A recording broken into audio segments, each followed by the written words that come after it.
दोस्तों, हर साल दुनिया भर में हजारों साइंटिफिक रिसर्च पेपर्स पब्लिश करे जाते हैं, जिसमें साइकोलॉजिकल रिसर्च का भी बहुत बड़ा हिस्सा होता है। पर देखा जाए तो इन साइकोलॉजिकल रिसर्च और स्टडीज को रीड करना एक नॉर्मल इंसान के लिए जितना मुश्किल होता है, उन बातों को रियल लाइफ में अप्लाई करना उतना ही आसान भी है। इसीलिए आज की वीडियो में हम आपके साथ 12 ऐसे साइकोलॉजिकल फैक्ट्स को शेयर करेंगे जिन्हें जानने के बाद आप पहले जैसे सेम नहीं रहोगे।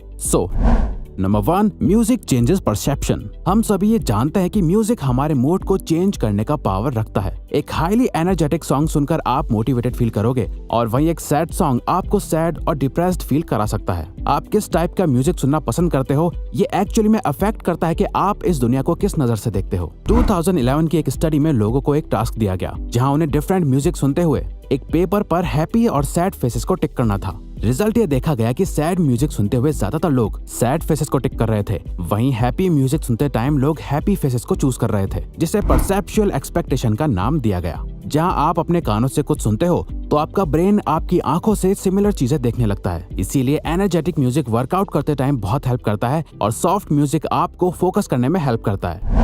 Dunning Kruger effect. 1999 में 2 सोशल साइकोलॉजिस्ट ने ये डिस्कवर करा कि इंटेलिजेंट लोग हमेशा अपने आप को एक बिलो एवरेज पर्सन की तरह ट्रीट करते हैं। वो कभी भी खुद को बाकियों से ज्यादा स्मार्ट नहीं मानते। वहीं दूसरी तरफ एवरेज आईक्यू वाले लोग इसका बिल्कुल ऑपोजिट करते हैं। उन्हें हमेशा ये लगता है कि वो बाकियों से ज्यादा बेटर है। इसीलिए अगर आप ऐसे लोगों से मिलो जो हर बात में खुद को सुपीरियर शो करते हैं, जो ये दिखाते हैं कि वो कितने ज्यादा स्मार्ट हैं, तो समझ जाओ कि ये बस एक डनिंग-क्रूगर इफेक्ट का असर है। वो असल में इतने इंटेलिजेंट नहीं है जितना वो दिखा रहे हैं, क्योंकि एक हाईली इंटेलिजेंट पर्सन कभी भी अपनी नॉलेज से सेटिस्फाइड नहीं होता। वो हमेशा खुद की एबिलिटी पर डाउट करता है, क्योंकि उन्हें लगता है कि वो और बेहतर हो सकता है। फॉर एग्जाम्पल, आपने अक्सर ये तो देखा ही होगा, जो दोस्त ये कहता है कि उसने एग्जाम के लिए कुछ नहीं पढ़ा, वो बिल्कुल प्रिपेयर होके नहीं आया था। मोस्टली केसेस में उसी फ्रेंड के अच्छे मार्क्स आते हैं, जबकि उसने बोला था कि मेरा एग्जाम अच्छा नहीं गया, मैं और अच्छा कर सकता था। क्योंकि मानो या ना मानो, वो सच में थोड़ा ज्यादा इंटेलिजेंट पर्सन है। Singing reduces anxiety. इमेजिन करिए आप अपनी कार ड्राइव करते हुए अपने काम पर जा रहे हैं, जहां आपको एक इम्पोर्टेंट प्रेजेंटेशन डिलीवर करनी है। सो नेचुरली आप नर्वस और एंग्शियस फील करोगे। तो ऐसे मोमेंट में आप अपने आप को काम कैसे रखोगे? साइकोलॉजी ये कहती है कि अगर आप ऐसे टाइम पर अपना फेवरेट सॉन्ग प्ले करके खुद भी सिंगिंग करने लग जाओ। अब आपको ये सुनने में अजीब लग रहा होगा, पर सिंगिंग करने से आपके ब्रेन में एंडोर्फिन्स और ऑक्सीटोसिन रिलीज होने लगता है, जो अल्टीमेटली आपके स्ट्रेस लेवल को बहुत तेजी से कम कर देता है और आपके मूड को बेटर कर देता है। इसके अलावा ये आपके हार्ट रेट और कॉर्टिसोल लेवल को लो कर देता है, जिससे आप काम और कॉन्फिडेंट फील करने लगते हो। Power of silence. अगर आप चाहते हैं कि कॉन्वर्सेशंस आगे बढ़ती रहें पर आपको समझ नहीं आ रहा कि क्या बात करें, तो इसका सबसे सिंपल तरीका है अपने पार्टनर से कोई भी एक क्वेश्चन पूछ लो और जब वो आंसर दे दे, उसके बाद भी आई कांटेक्ट मेंटेन रखो और आपका पार्टनर साइलेंस को अवॉइड करने के लिए कुछ ना कुछ बात करने लगेगा। स्टडीज में देखा गया है, जब कोई पर्सन आपके सामने ओपन होने में स्ट्रगल करता है या अपनी फीलिंग्स को हाइड करता है, इस टाइम पर इंफॉर्मेशन निकलवाने के लिए बस एक क्वेश्चन पूछो और कुछ देर साइलेंट हो जाओ, क्योंकि किसी भी कॉन्वर्सेशन के बीच साइलेंस अच्छा नहीं लगता, जिसे अवॉइड करने के लिए वो इन्फॉर्मेशन शेयर करने लगता है या आपसे क्रॉस क्वेश्चन पूछने लगता है, जो अल्टीमेटली कॉन्वर्सेशन को मेंटेन रखता है। Playing dumb. अगर आप किसी के सामने अपना गुड इंप्रेशन बनाना चाहते हो, तो किसी ऐसे टॉपिक के बारे में बात करो जो उन्हें बहुत पसंद है और उसके बारे में उनसे सीखो। फॉर एग्जाम्पल, आप किसी से मिले जिसे कार्स में बहुत इंटरेस्ट है। अब हो सकता है कि आपको भी कार्स के बारे में बहुत नॉलेज हो, पर उनके सामने ऐसे प्रिटेंड करो जैसे आपको उनसे कम नॉलेज है और उनसे क्वेश्चंस पूछो जो सामने वाले पर्सन को कॉन्फिडेंट और स्मार्ट फील कराएगा और वो आपसे बात करने में और इंटरेस्ट शो करेंगे, क्योंकि वो जिस बारे में बात करना चाहते हैं आप उसमें अपना इंटरेस्ट शो करते हो, जो आपको एक लाइकेबल पर्सन बनाता है। और वैसे भी दलाई लामा का कहना है कि जब आप बात करते हैं तो आप केवल वही दोहरा रहे होते हैं जो आप पहले से जानते हैं, लेकिन अगर आप सुनते हैं तो आप कुछ नया सीख सकते हैं। The snake man.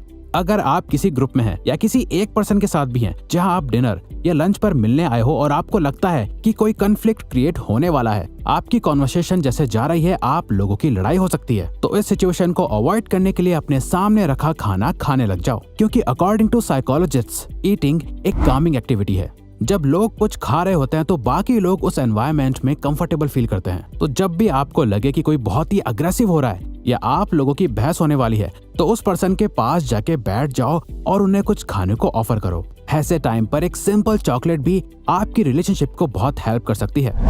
Forming a habit. आपने कभी ये सोचा है कि एक हैबिट को फॉर्म करने में कितना टाइम लगता है? पहले ये माना जाता था कि किसी भी हैबिट को फॉर्म या ब्रेक करने में सिर्फ 21 डेज का टाइम लगता है, पर एक न्यू साइकोलॉजिकल रिसर्च के अकॉर्डिंग किसी भी हैबिट को बिल्ड करने के लिए अराउंड 66 डेज लगते हैं। इसीलिए जो लोग ये सोचकर कोई भी न्यू हैबिट बिल्ड करना स्टार्ट करते हैं कि 21 डेज के बाद उन्हें आदत पड़ जाएगी, और जब वो 22nd डे पर फेल हो जाते हैं तो उन्हें बहुत डिसअपॉइंटमेंट होती है और वो क्विट कर देते हैं। रिसर्च के अकॉर्डिंग अगर आप 66 डेज को 3 फेजेस में बांट दें, जहां शुरू के 22 दिन आपको बहुत अनकंफर्टेबल फील होंगे, नेक्स्ट 22 दिन आपसे बिल्कुल हैंडल नहीं होंगे, आप ऑलमोस्ट क्विट कर देंगे, और लास्ट 22 डेज के बाद आप एक मोमेंटम बिल्ड कर लेंगे, जिसके बाद वो हैबिट आपके माइंड और बॉडी से कनेक्ट हो जाएगी, आपकी रूटीन में आ जाएगी और आप सक्सेसफुली हैबिट बिल्ड कर लेंगे।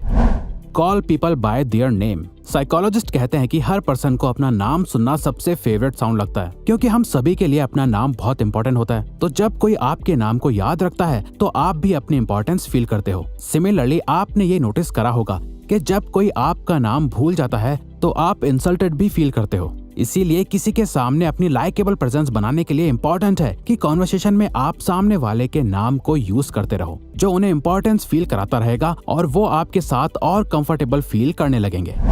मल्टीटास्किंग। क्या आपको लगता है कि आप मल्टीटास्किंग कर सकते हो?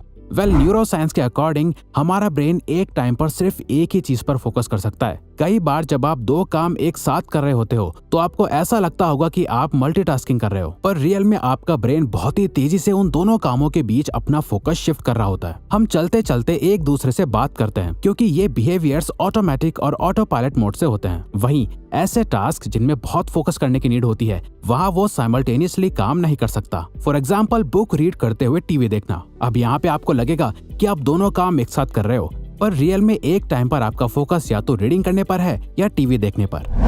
Provide a choice. अगर आप चाहते हैं कि सामने वाला पर्सन एक डिसीजन ले जो आपके फेवर में हो, तो सिंपली उन्हें ऑप्शंस दो जो आपके डिसीजंस के फेवर में हो। फॉर एग्जाम्पल, अगर कोई अपने बच्चे को पढ़ाई करने के लिए बोलना चाहता है तो सिंपली उसे ये बोलने के बजाय कि जाओ पढ़ो, उन्हें चॉइस दो कि चलो पढ़ाई का टाइम हो गया, पहले इंग्लिश पढ़ोगे या मैथ्स। तो जब वो कोई भी चॉइस लेंगे तो उन्हें लगेगा कि वो खुद ये डिसीजन ले रहे हैं, वो अपने कंट्रोल में है। अब ये ट्रिक आप किसी के भी साथ यूज कर सकते हो। जैसे आपने नोटिस करा होगा कि हर रेस्टोरेंट में वेटर्स इसी ट्रिक का यूज करते हैं। वो आपको वो सारे ऑप्शंस देते हैं जो वो चाहते हैं कि आप ऑर्डर करो, और आप इनडायरेक्टली वही करते हो, पर आपको ऐसा लगता है कि वो डिसीजन आपने लिया, लेकिन रियलिटी में वो डिसीजन आपके वेटर ने पहले ही ले लिया था। यानी कि वो ट्राई करते हैं कि आप कुछ चुनिंदा चीजों में से ही कुछ एक चीज ऑर्डर कर दें जिसे रेडी करने में रेस्टोरेंट को ज्यादा टाइम ना लगे। The power of sunlight.